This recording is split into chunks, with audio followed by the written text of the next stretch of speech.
Everyone, so welcome back to our channel future builder. तो इस video में हम लोग बताएंगे 4 month strategy to crack board examinations 2021।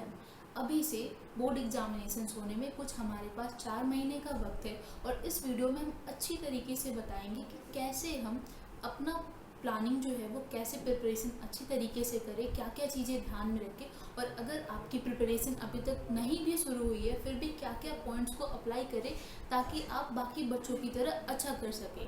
तो इस वीडियो में हम लोग ये सब पॉइंट्स मेंशन करेंगे। आई होप आपको वीडियो पसंद आएगी। तो चलिए शुरू करते हैं।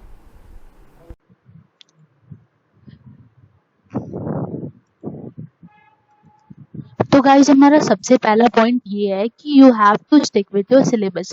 यानी आपको बिल्कुल भी इन्फॉर्म होना पड़ेगा इस बारे में कि आपके सिलेबस से कौन कौन सी चीजें जो है वो हटा दी गई है और कौन कौन सी चीजें कौन कौन से टॉपिक उसमें प्रेजेंट है। ऑलरेडी बोर्ड के द्वारा 30% सिलेबस आपके वो से रिड्यूस कर दी गई है सारे ही सब्जेक्ट में, एसएसटी साइंस इंग्लिश सारे सब्जेक्ट में 30% सिलेबस रिड्यूस कर दी गई है और इसको बहुत ही माइन्यूट टॉपिक वाइज टॉपिक जो है वो हटाया गया है। तो आप अगर अभी भी कहीं पे भी कंफ्यूज हो कि कौन सा टॉपिक जो है वो हमारे एग्जाम में आ रहा है और कौन सा टॉपिक हमारे एग्जाम में नहीं आ रहा, तो आप प्लीज अपने टीचर्स, आप जिससे भी अभी ऑनलाइन क्लास कर रहे हो गाइडेंस ले रहे हो उससे आप पूछ के कंफर्म कर लो एक बार कि कौन कौन से टॉपिक जो है वो रिमूव्ड है। और ये भी न्यूज आ रही है कि 50% जो सिलेबस है मीन और भी 20% सिलेबस रिड्यूस होने वाला है। तो आप इसके बारे में भी इन्फॉर्म रहो कब क्या अपडेट आ रहा है और कैसे आ रहा है। और अभी फिलहाल जो आपके सिलेबस में मेंशन्ड है उस पर आप पढ़ाई करते रहो। हमारा जो सेकंड पॉइंट है वो ये है कि you have to now defeat yourself. मतलब अभी तक आप जो भी करते आ रहे थे, मतलब आप कुछ भी नहीं पढ़े, थोड़ा भी पढ़े या ज्यादा पढ़े, ये तीनों टाइप के बच्चों के लिए, तो अभी से you have to defeat yourself. Means अभी से अब टाइम आ गया है कि आपका जो प्रिपरेशन है वो स्टार्ट हो जाना चाहिए। आपको जिस जिस तरह के टॉपिक से, जिस जिस तरह के चैप्टर से डर लग रहे थे उसको आपको हटाना है, उसको आपको और अच्छा करना है और आपको इन 4 मंथ्स में उसको 100% समझना है। सपोज आपको किसी भी सब्जेक्ट में, जैसे एसएसटी में किसी चैप्टर से डर लग रहा, या साइंस में, फिजिक्स में या केमिस्ट्री में किसी तरीके के न्यूमेरिकल से प्रॉब्लम हो रही, तो आपको ये करना है कि इन 4 मंथ्स में, इन 4 महीनों में आपको उस पर अच्छे तरीके से काम करना है और काम करके उस चीजों को अपना मजबूती बनाना है ताकि आप बोर्ड एग्जामिनेशन देने जाने से पहले बिल्कुल भी घबराए ना, बिल्कुल भी डरे ना। ये सब बातें ध्यान में रखेंगे अभी से तो आपका जो परफॉर्मेंस होगा वो बहुत अच्छे तरीके से हो सकता है। और थर्ड पॉइंट इज दैट, जो कि बहुत इंपॉर्टेंट है, वो है टाइम मैनेजमेंट। गाइस बेसिकली क्या होता है कि कभी कभी हम क्या करते हैं कि 2 दिन तक मैथ्स ही पढ़ते रह जाते हैं, कभी कभी 3 दिन तक साइंस ही पढ़ते रह जाते हैं और फिर हमें लगने लगता है कि हमारा जो अदर सब्जेक्ट है वो कहीं ना कहीं छूट रहा है। ठीक है, तो ऐसा हमें नहीं करना। अगर सपोज हम आज 2 घंटे मैथ्स पढ़े तो फिर रात में क्या करेंगे, 2 घंटे एसएसटी पढ़ेंगे।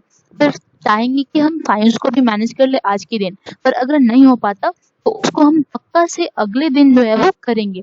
और सारे चैप्टर्स को आपको पता करना पड़ेगा, आपको चैप्टर्स को भी कैटेगराइज करना पड़ेगा।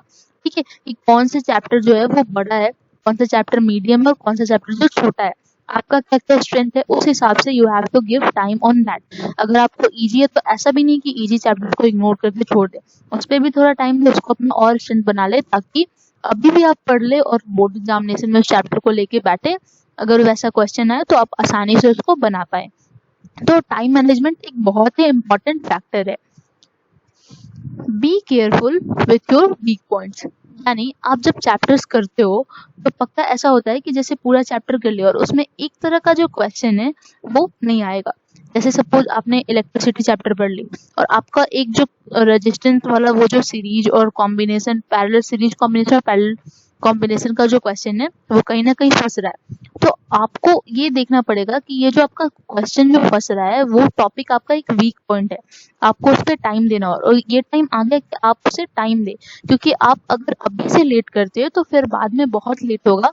तो एग्जामिनेशन देने जाने के पहले जब आप वो टॉपिक देखोगे तो आपको उससे बहुत डर लगेगा। तो अपने वीक पॉइंट्स को अब टाइम आ गया कि इन 1-2 महीनों में क्लियर करें, वो चाहे किसी भी सब्जेक्ट के हो, वो चाहे एसएसटी के हो, ठीक है, वो चाहे साइंस के हो, ठीक है, या फिर वो मैथ्स के हो। You have to be careful about that.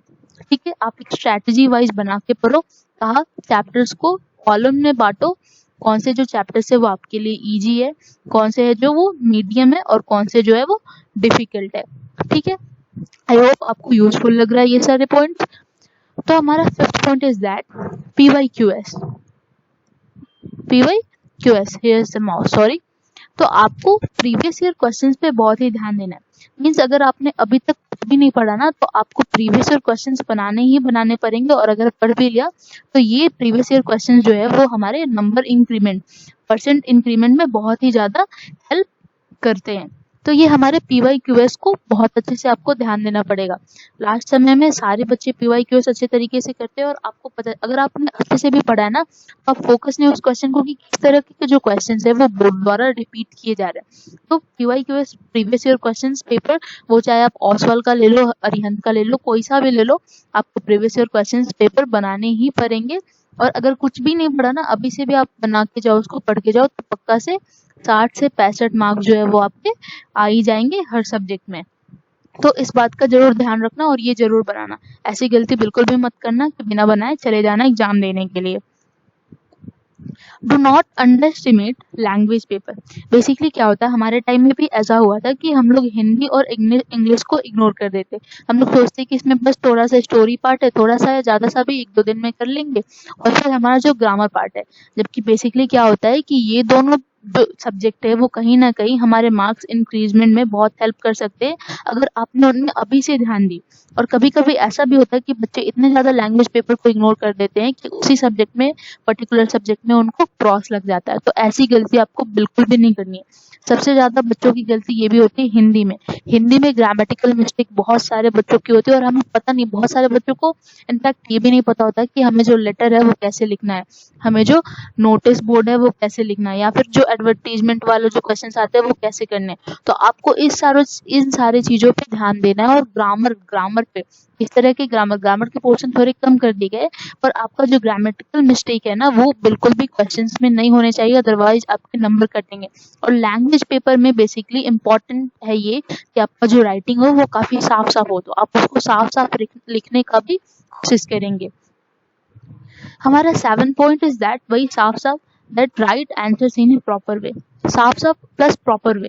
Proper way कैसे? सपोज आपको कोई एक क्वेश्चन है जिसमें आपको ऐसा कुछ क्वेश्चन पूछ रहा है जिसमें आपको पॉइंट्स में आंसर देने, तो आप बिल्कुल ये ध्यान देना कि आपके जो पॉइंट्स के बीच में जो गैप है वो आपका एक लाइन का गैप होना चाहिए। या फिर जब आप पैराग्राफ चेंज कर रहे हो तो बहुत अच्छे तरीके से करो। या फिर हमारे में ये भी एक रूल होता है कि हम कोई जो इम्पोर्टेंट वर्ड है उसको या तो पेंसिल से या तो पेन से, हम जैसे यहाँ पे इन बच्चे ने करी है, यहाँ पे हम ऐसे कर सकते हैं। तो उससे हमारा जो क्या होता है, आंसर जो होता है, जैसे जो इम्पोर्टेंट पॉइंट है वो फोकस हो जाता है और टीचर का ध्यान इस पे जाता है और आंसर साफ दिखता है, तो टीचर को प्रॉब्लम नहीं होता चेक करने में, और हमें फुल मार्क्स मिल जाते हैं। और हमारे राइटिंग भी इन 4 मंथ में आप क्या करना है कि आप अपने राइटिंग भी जो है वो बहुत अच्छा करने का कोशिश करना, ताकि जो आपका मार्क्स है वो अच्छा उठ सके। और कट भी अच्छे से करना, जैसे काटने में बिल्कुल ऐसे नहीं कर देना, एकदम सीधे लाइन में, एक लाइन में बस कट करना अगर आपका कहीं पे कुछ गलत हो जाता है तो। और 8th point is that you have to take weekly test. अगर आपका हर सप्ताह टेस्ट नहीं हो भी पा रहा तो फिर आप 2-2 सप्ताह पे भी टेस्ट लो, लेकिन टेस्ट लो। टेस्ट कैसे? कि आप जो क्वेश्चन पढ़ रहे हो उसका आंसर आप पर्टिकुलर टाइम में लिख पा रहे कि नहीं लिख पा रहे। आप कोई क्वेश्चन ले रहे हो, उसको सॉल्व कितने समय में कर रहे। ऐसा तो नहीं कि जो 5 मिनट लगना चाहिए जिस क्वेश्चन में, उस क्वेश्चन में आप 1 आवर लगा दे रहे हो, तो ये बिल्कुल भी नहीं होना चाहिए। अगर ऐसा कोई क्वेश्चन है जिसमें एक क्वेश्चन को लेके आप 1 घंटा लगा दे रहे हो, तो उस पे अभी से आपको क्या करना है, अभी से 4 मंथ टाइम दे के उसको आपको सॉर्ट करके ऐसा करना है कि आप 5 मिनट में उस क्वेश्चन को बना पाओ। यानी हमारे बोर्ड एग्जामिनेशन में जो 3 घंटे का समय होता है उसमें लगभग 30 से 32 क्वेश्चन रहते हैं। वो सिलेबस रिड्यूस भी हो जाएगा, फिर भी नंबर ऑफ क्वेश्चंस थोड़े से फर्क पड़ेंगे, पर कुछ ऐसे 27-28 होंगे ही। तो उसमें आपको ध्यान देना है कि आपका जो हर एक क्वेश्चन का जो आंसर है वो आप एकदम प्रॉपर टाइम में कर लो, और सही करो, प्रॉपर वे में करो, और ये बता पाएगा आपका वीकली टेस्ट ही है। तो ये लेना जरूर, मतलब इसको करना मत भूलना। जैसे previous year question paper important है, उसी तरीके से वीकली टेस्ट भी काफी इंपॉर्टेंट है। Do not under estimate NCERT, मतलब आपको एनसीईआरटी को इग्नोर नहीं करना। लास्ट टाइम में हम क्या करते हैं, साल भर आर.डी. शर्मा, आर.एस. अग्रवाल ये सब बनाते रह जाते हैं और लास्ट में हमें याद आता है कि जिस बोर्ड का हम एग्जामिनेशन देने जा रहे हैं वो किसको ऑथराइज करता है, वो ऑथराइज करता है एनसीईआरटी की बुक को। तो लास्ट में हमें याद आता है कि एनसीईआरटी नहीं बनाया, शिट अब क्या होगा, कहीं ऐसा तो नहीं कोई क्वेश्चन है जो एनसीईआरटी के बेस पे ऐसा पूरा है। तो लास्ट टाइम में हम जाते हैं एनसीईआरटी करने, तो ये गलती बिल्कुल भी मत आप करना। कम से कम 2 से 3 बार एनसीईआरटी की जो बुक है वो अच्छे तरीके से, साइंस हो इवन इफ मैथ भी हो, उसको भी आप कर लेना। इवन इफ ये भी ट्रिक है कि अगर आपने अभी तक भी आर.एस. अग्रवाल, आर.डी. शर्मा नहीं बनाया तो आप एनसीईआरटी के क्वेश्चंस को आप करोगे तो कम से कम आपके जो है एवरेज मार्क्स उठ जाएंगे। ऐसा बिल्कुल भी नहीं है, ऐसा नहीं है कि पूरे के पूरे क्वेश्चन एनसीईआरटी से ही आते हैं, पर मैक्सिमम क्वेश्चन जो होगा वो एनसीईआरटी से होगा क्योंकि सीबीएसई ने इसी बुक को ऑथराइज कर रखा है हमारे क्लास 10th बोर्ड और क्लास 12th बोर्ड के लिए। तो एनसीईआरटी को अंडर एस्टिमेट बिल्कुल भी मत करना आप, हर सब्जेक्ट में, वो एसएसटी हो, साइंस और ट्रस्ट में आप एनसीईआरटी पढ़ना, लास्ट समय में एनसीईआरटी पढ़ के ही जाना। Stay away from social media. अभी आईपीएल चल रहा, बिग बॉस चल रहा, इंस्टा का क्रेज है, तो इस चक्कर में आप अपने बोर्ड एग्जामिनेशन को इग्नोर मत करना। आप इन सब चीज से अभी 4 महीने बस दूरी बना लो, फिर नॉर्मल चलाने लगना। पर अभी के टाइम में आप इसे इग्नोर करो, अदरवाइज आपका ज्यादा टाइम वेस्ट होगा और फिर लास्ट में आप फ्रस्ट्रेशन से मीन्स उसका जो रिजल्टेंट होगा वो आपका फ्रस्ट्रेशन होगा। तो ऐसी गलती बिल्कुल भी मत करना। लास्ट के 4 मंथ हर बच्चे ऐसा करते हैं कि थोड़ा फोन से जो है वो दूर रहते हैं, तो आप भी दूर रहना। Be careful in examinations. Exam में कभी भी ऐसी गलती मत करना जैसे आप स्कूल में करते आओ।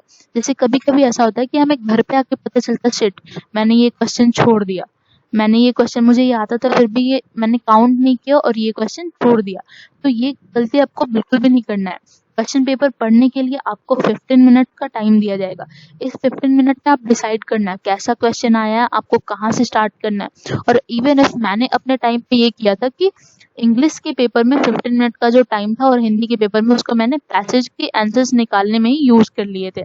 तो पहले 15 मिनट जो है उसको अच्छे तरीके से यूज करना है, ये आपका जो है वो एक्स्ट्रा टाइम है। और कभी भी टाइम खत्म होने पे ही अपना पेपर देना, और पेपर देने के पहले अगर आपका टाइम बच भी जाता है तो ऐसा नहीं कि हाथ पे हाथ रख के बैठ जाना, आप बार बार उस पेपर को मिलाना, क्योंकि ये स्कूल के पेपर नहीं है। अगर आपने एक बार सबमिट कर दिया तो फिर आपको ये वापस नहीं मिलेगा। तो आप एग्जामिनेशन में बहुत ही ज्यादा केयरफुल रहना।